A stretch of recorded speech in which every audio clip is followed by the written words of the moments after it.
that are not quite elite. But remember when Rex was on the hot seat and Stephen A., you were starting to call for his job.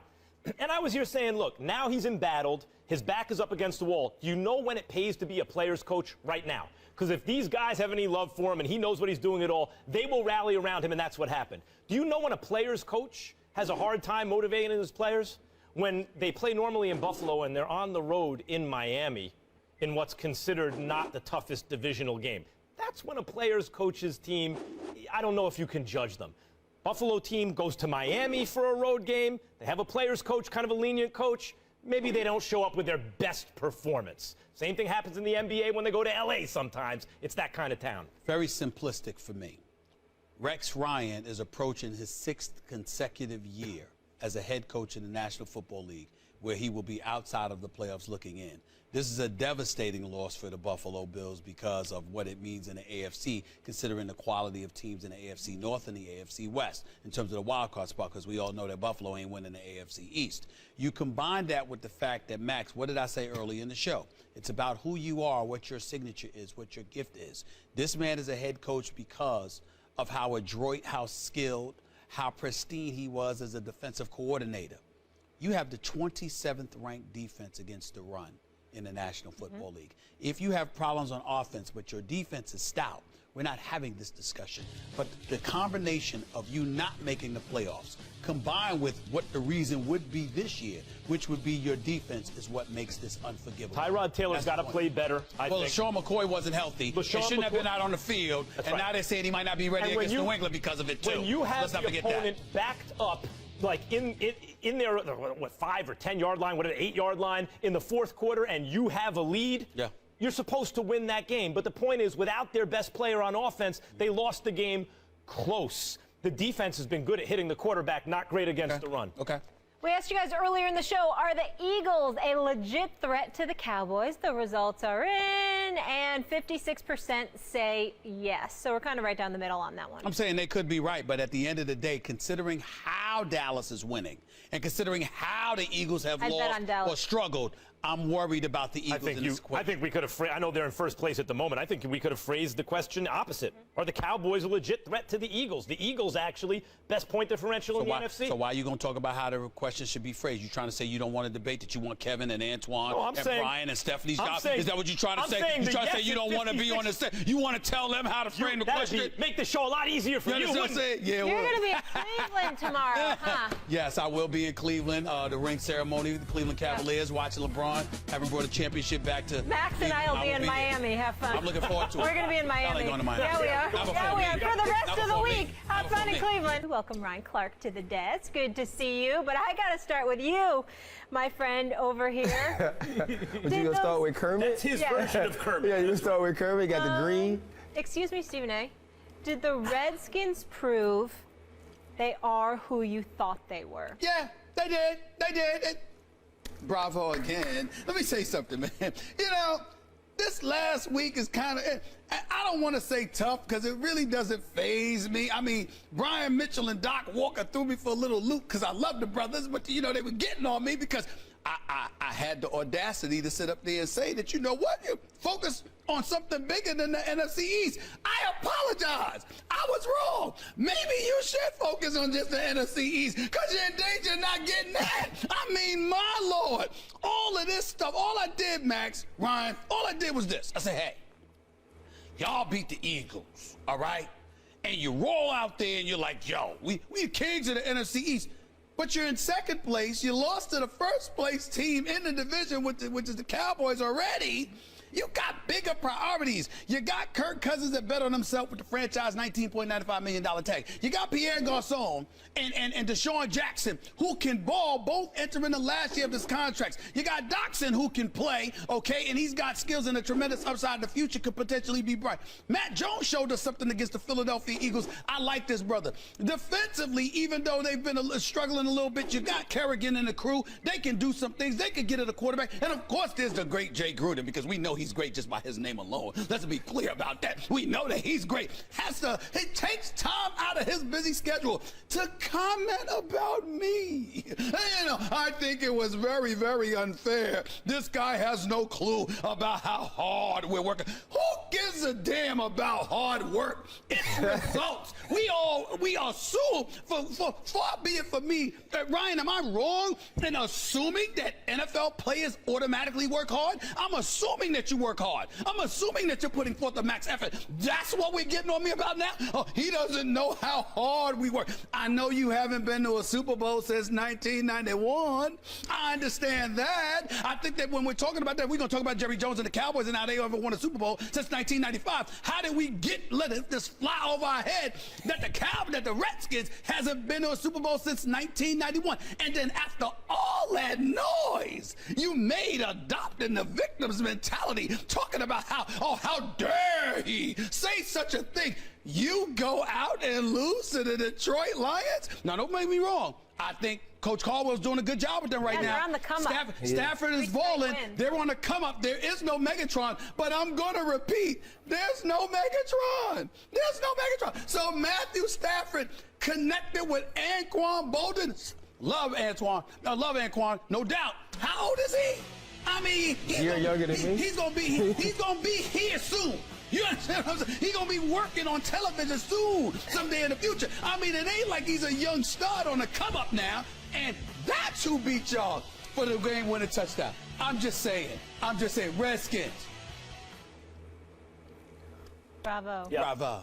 You and I don't agree a lot on this show, Right. But we agree about this. Whenever I hear a coach or a player talking, like objecting to some kind of criticism based on the fact that they work hard, dummies, it's only relative to who you're playing, right? So, yeah, you're a great football team, but by NFL standards, you're a middle-of-the-pack football team. You work hard, but if that's the point, to go at someone's criticism, then what you are implicitly saying, that means for the people who make this point and don't understand it, implicitly means you're saying it without saying it, but that's really what you mean.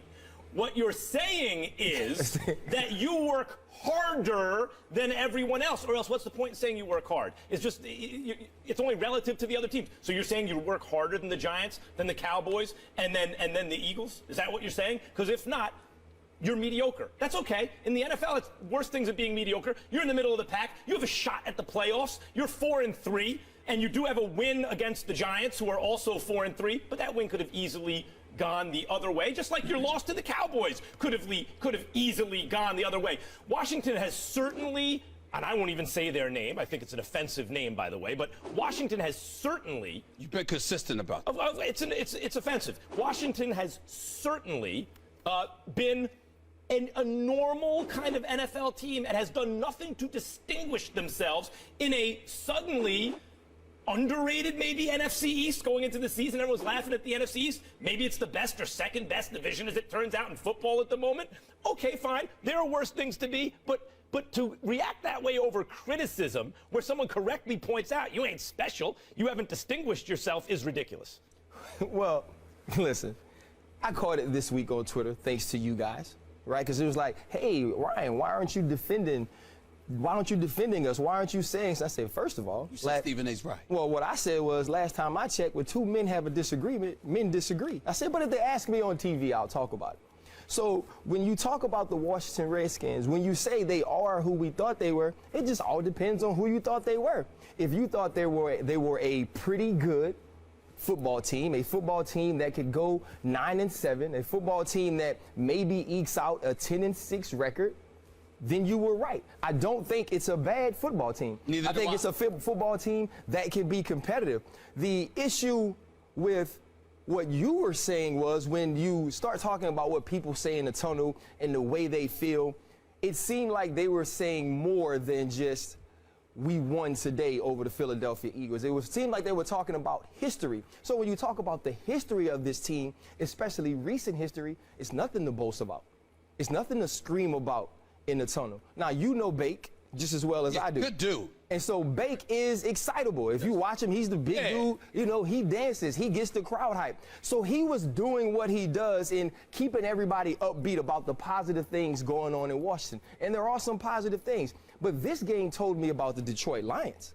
right? If you look at Matthew Stafford, he said in the offseason, we may be better offensively without Calvin Johnson. I may be better, and he is, because now he spreads the ball around. Josh Norman gets hurt. Marvin Jones makes some big catches. He had the one big catch on him on which he got hurt on. The Washington Redskins are a team that, if they play really well finishing out, they may finish second in the NFC East. If they play about what I think they were, they'll finish right behind Dallas and Philadelphia. This city loves that team.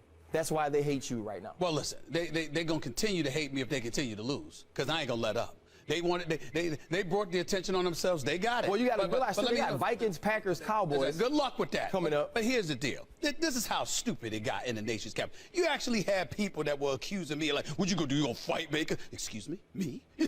Have you seen the size on that boy? It's just nonsense. We were talking about debating one another about the Redskins. That's all it was. So it's all in fun. And by the way, Baker is a good dude, married to a wonderful young lady who used to work here, who are friends with all of us. We got nothing but love for the Baker household. So it's just nonsense. We're just talking about football. But at the end of the day, hold on. At the end of the day, guys, it comes down to this. Y'all, it wasn't just about this or whatever. Collectively, they're acting like there's something more than they were to me. And all I'm saying is, you got to win these games, and you got to do something more than what you did. But life is about perspective, right? Sure. It's about perspective. So if you're 9-7, or in that situation, if you're 4-2 and you just beat the Eagles, the team that everybody was talking about before their 2 losses to Detroit and Washington, you feel good because you got to think about where you came from.